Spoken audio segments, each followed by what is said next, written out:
मा एनखान नेल ताबन पे ओना बहरागुड़ा जहाँ प्रोग्राम ताहे कना मेन दो मीटिंग ताहे कना उनको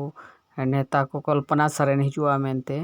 मेनखान होड़ आड़ी आंट गेको हेजलेन ताहेना ओना साव सावते गाड़ी मोटर सड़क करे पूरा पेरेज चाबालना और नॉय बन नेलेआ नॉय को दुड़ुब अकना को होड़ को पूरा भीड़ गे ताहे कना और मेनखान प्रोग्राम रे अब Kalpana Soren bye shutter दाड़ेया main कारण दो ताहे कना आड़ी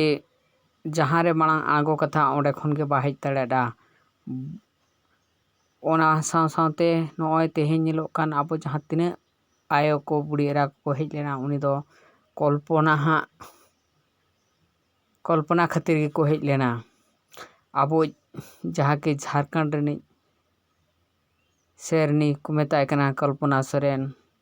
उनी गे जोतो होड़ को नेल को हेज लेना मेनखान आड़ी दुख ना कथा कल्पना सोरेन बाय हेज दाड़ेया कारण दो कल्पना कथा आंजोमेना कल्पना सोरेन दो जहाँ रे मांग आगोन कथा ओंडे खन के आगो कते गे बाय रकाब रुवाड़ दाड़ेया और कल्पना सोरेन नेल लगित ते हजार हजार होड़ को भीड़ लेआ और दम चिकाया रिपोर्ट तायम आंजोमेना जे बांगा उनी दो होय दाग खातिर ते कल्पना सोरेन बाय हेज दाड़ेया बहरागुड़ा ओना साव साव तेकिन हेज लेना आड़ीगान उनका गे पार्टी रिन होड़ को हेज लेना एनखान उनको को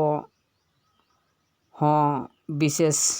चेत हों बाको दाग जापुर खातिर विशेष चेत हों बाको लय गोटा दाड़ेयात बोना एनते रहों होय पे नेलेत ताबोना नितो चेद लेका दागेआ दाग ना सिचुएशन चेद लेका नोआ दो 5:30 बजे से 6 बजे से रिना कथा कना नेल ताबन पे नो नोंका आड़ी आंट गे दागेआ